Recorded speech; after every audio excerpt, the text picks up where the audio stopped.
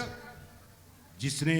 ہزاروں عالموں، ہزاروں ادیبوں، ہزاروں خطیبوں کو ایک نشانی راہ دیا، ایک راستہ دیا، چلنے کا ایک طریقہ بتایا، بولنے کا سلیقہ سکھایا، اور جس نے رات دن محنت اور جد و جہد کر کے، کوشش کر کے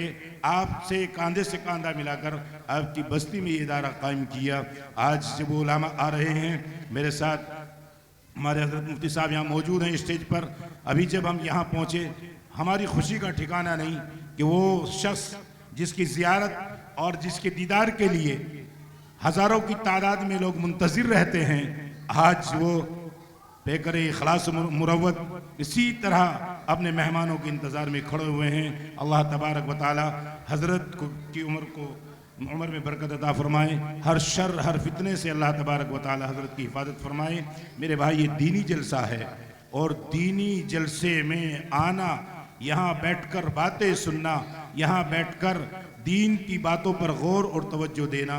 بہت بڑے ثواب کی بات ہے، اور آپ کے یہاں جمع ہونے سے، آپ کے یہاں بیٹھنے سے آنے والے مہمان تو خوش ہوں گے ہی، ہمارے حضرت والا کو بھی بہت خوشی ہوگی۔ حضرت کا حکم تھا کہ میزبان کی حیثیت سے آپ کو آنا ہے، تو الحمدللہ میں تہہ دل سے مدرسے کی طرف سے، انتظامیہ کی طرف سے، بستی کی طرف سے بحیثیت ایک میزبان اپنے اس اجلاس میں آنے والے تمام مہمانوں کا تہہ دل سے شکریہ ادا کرتا ہوں، اور وہ ہمارے ساتھی اور نوجوان بھائی اور بزرگ جو ابھی باہر ہیں انہیں خاص طور سے میں دعوت دیتا ہوں کہ آ جائیے۔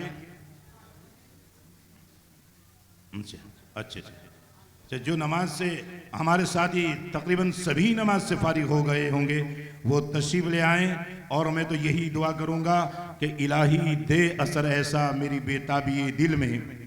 الہی دے اثر ایسا میری بےتابی دل میں، کلیجہ تھام کر چلے آئیں وہ دین کی محفل میں۔ تو جو جہاں ہیں وہ جلدی سے جلدی جلسہ گاہ کی طرف چلیں، اور پروگرام تو شروع ہو چکا ہے، بس کچھ ہمارے علماء ہیں، خاص طور سے جناب حضرت مولانا مفتی عبدالقدیم صاحب وہ تشریف لا چکے ہیں، اور حضرت مفتی غلام نبی صاحب انشاءاللہ حضرت والا کی نصیحت ابھی آپ کے سامنے ہوں گی۔ جانی مانی شخصیات ہیں، ان کی نصیحتیں سننے کے لیے آپ اور ہم یہاں جمع ہیں۔ ہمارے جو بچے ایک دو بچے باقی ہیں ان کا کوئی ترتیب سے کوئی پروگرام آپ کے سامنے آ رہا ہے، اور بس انشاءاللہ پھر یہ سلسلہ اور یہ قافلہ شروع ہو رہا ہے۔ ہے ماشاءاللہ تھوڑی سی عمر میں جس حوصلے سے، جس خوبصورتی کے ساتھ اس بچی نے ماڈرن زمانے کے ماڈرن فقیروں کا تذکرہ کیا ہے، وہ یقیناً دل کو چھو لینے والا انداز اور لب و لہجہ تھا، اور آپ نے باتوں پر توجہ دی ہوگی۔ بچی نے ایک واقعہ سنایا اور بتایا، اور اس واقعے کو مختصراً انداز میں دو چار لفظوں میں آپ کے سامنے یوں رکھوں کہ کسی صاحب حیثیت کے یہاں ایک غریب باپ اپنی بیٹی کا رشتہ لے کر گیا، اور جہیز کے لالچیوں کی جب ڈیمانڈ اور ان کی مانگ پوری نہ ہو سکی، ان کا مطالبہ پورا نہ ہو سکا، تو اس غریب نے اپنا مکان فروخت کر کے ساری رقم وہ اپنی بیٹی کی شادی اور نکاح میں خرچ کر دی، اور شادی کے کچھ ہی دنوں کے بعد اس بیٹی کو ختم کر دیا گیا، مر دیا گیا۔ تو ایک مجبور باپ جنازے پر بیٹھ کر یہ کہہ رہا ہے کہ کاش تیرے جہیز کے سامان کے ساتھ ہم نے کفن بھی دے دیا ہوتا، ہم یہ چیز بھول گئے تھے۔ گویا کہ وہ باپ جس کا گھر رہا نہ در رہا، اور جہیز کے لالچیوں کی وجہ سے بے گھر ہو گیا، بیٹی کی شادی ہوئی، نکاح ہوا، بیٹی بھی اس دنیا سے چلی گئی، تو اس بچی نے اس درد کو بیان کیا ہے، اور ایک سچائی سے پردے کو اٹھایا ہے۔ فقیر اپنا کاسا، اپنا پیالہ ہاتھ میں لے کر روپے، 2 روپے، 10 روپے کی بھیک مانگتا ہے، اور اس ماڈرن زمانے میں جو ماڈرن فقیر ہیں وہ لاکھوں کی ڈیل اور ڈیمانڈ تنہائی میں بیٹھ کر کر لیتے ہیں، گویا کہ ان کے یہاں بیٹا پیدا ہوا ہے، اس کے یہاں اچھا مکان ہے، اس کے پاس دولت ہے، اس کے پاس شہرت ہے، تو یہ سارا خمیازہ لڑکی والے کو بھگتنا پڑے گا اور اپنی خون پسینے کی کمائی سے لاکھوں کا جہیز دینا پڑے گا۔ میں ابھی ایک جگہ سے آ رہا ہوں، میرے ایک قریبی دوست انہوں نے مجھے بتایا اور اپنا درد بیان کر رہے تھے، تنہائی میں بیٹھے بتا رہے تھے کہ بیٹی کے رشتے کے لیے 2 سال سے پریشان ہوں، بچہ ملتا ہے تو گھر والے خاندان والے اتنا مطالبہ کر دیتے ہیں کہ وہ مطالبہ مجھ سے پورا نہیں ہوتا، اور انہوں نے حد بیان یہ کی کہ ابھی ایک صاحب نے مجھے رشتہ بتایا اور یہ بتایا کہ ان کے یہ 3 بھائی ہیں، 3 کپڑے کی دکانیں ہیں، اپنا گھر کا مکان ہے، تو وہ کہتے ہیں کہ میں نے معلوم کیا یہ رشتہ کیسے ہوگا، تو بیچ میں جو آدمی تھا اس نے کہا 50 لاکھ روپے کا رشتہ ہوگا۔ اس قوم کی تباہی پر کیا شک کیا جا سکتا ہے میرے بھائی، جس قوم کے یہاں کھلے طور پر یہ رشوت دی جا رہی ہو، جو پیسہ، جو دولت اسکول کالجوں پر یہ بچوں کی اعلیٰ تعلیم پر خرچ ہونی تھی، وہ آج دولت ایسے انداز سے خرچ ہو رہی ہے کہ اس کا فائدہ بچی کو بھی نہیں ہوتا ہے، جبکہ بہتر تو یہ تھا کہ شریعت کے اصول پر ہم سب عمل کرتے، اور شریعت کا ضابطہ یہ ہے، آپ نے حدیث پاک سنی ہے، اللہ کے نبی صلی اللہ علیہ وسلم نے فرمایا النکاح من سنتی، سنی ہے نہیں سنی ہے؟ نکاح کا خطبہ جب ہوتا ہے تو نکاح پڑھانے والے مفتی صاحب، مولانا صاحب، امام صاحب یہ حدیث پڑھتے ہیں النکاح من سنتی، پھر آگے پڑھتے ہیں فمن رغب عن سنتی فلیس منی، یہ دوسری حدیث کا حصہ ہے۔ گویا اللہ کے نبی صلی اللہ علیہ وسلم نے فرمایا کہ نکاح میری سنت ہے، میرا طریقہ ہے۔ اللہ کے نبی نے کیا نکاح ایسے ہی کیے تھے؟ کہ اللہ کے نعوذ باللہ من ذالک، اللہ کے نبی نے ایسے نکاح کو اپنی سنت بتایا جہاں ڈی جے ہو رہے ہوں؟ ایک امام صاحب کا فون آیا تقریباً ہفتہ بھر پہلے، اور ایسی جگہ سے فون آیا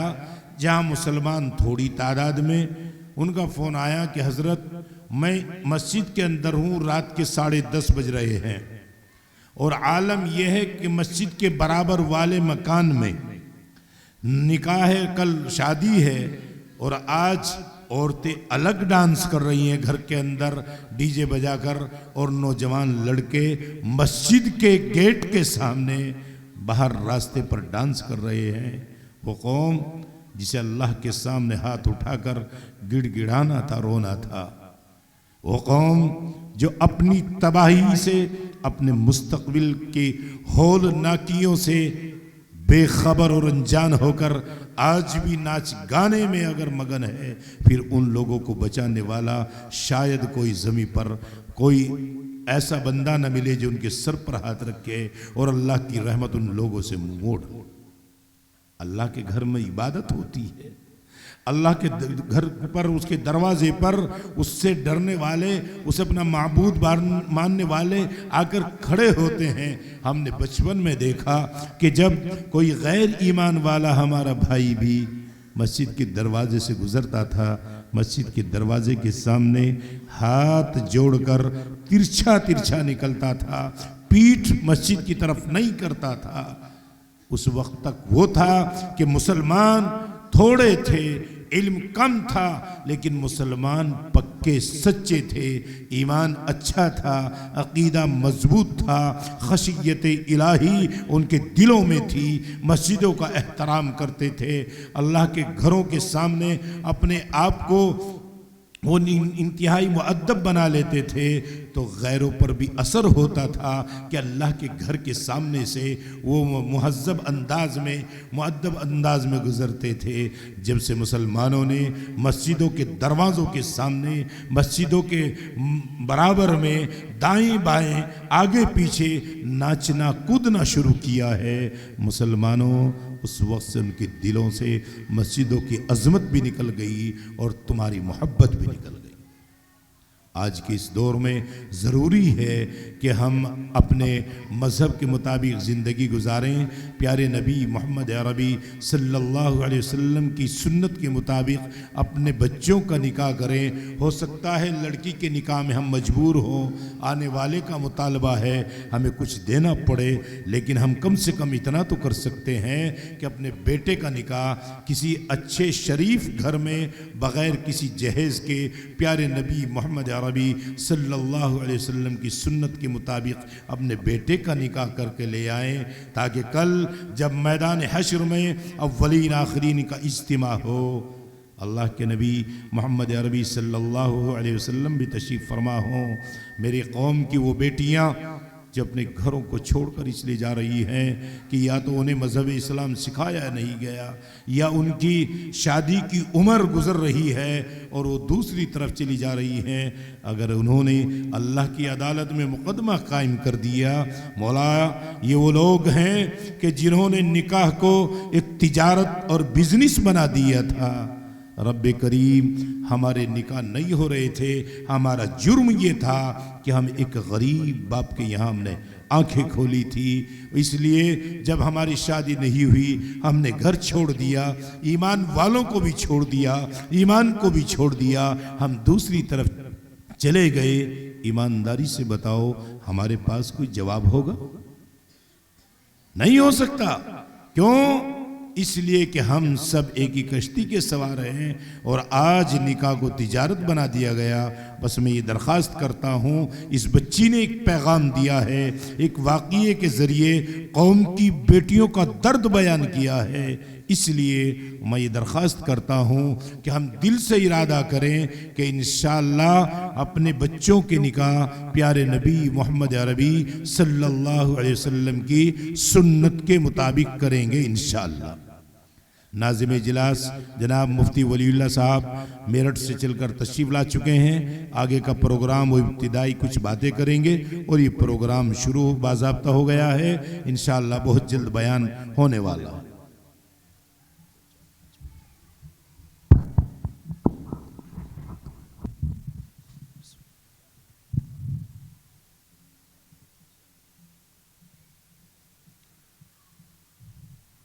سحر ہوتے ہی شاخوں پر عبادت جاگ جاتی ہے، سحر ہوتے ہی شاخوں پر عبادت جاگ جاتی ہے، پرندوں کے لبوں پر بھی تلاوت جاگ جاتی ہے، اور مقرر وقت کوئی بھی نہیں اس کی نوازش کا، مقرر وقت کوئی بھی نہیں اس کی نوازش کا، اسے جب بھی پکارو اس کی رحمت جاگ جاتی ہے، اسے جب بھی پکارو اس کی رحمت جاگ جاتی ہے۔ الحمدللہ وحدہ والصلاة والسلام علی من لا نبی بعدہ۔ قال اللہ تبارک و تعالی فی القرآن الکریم اعوذ باللہ من الشیطان الرجیم بسم اللہ الرحمن الرحیم انا عرضنا الامانة على السماوات والارض والجبال فأبين أن يحملنها وأشفقن منها وحملها الإنسان إنه كان ظلوما جهولا۔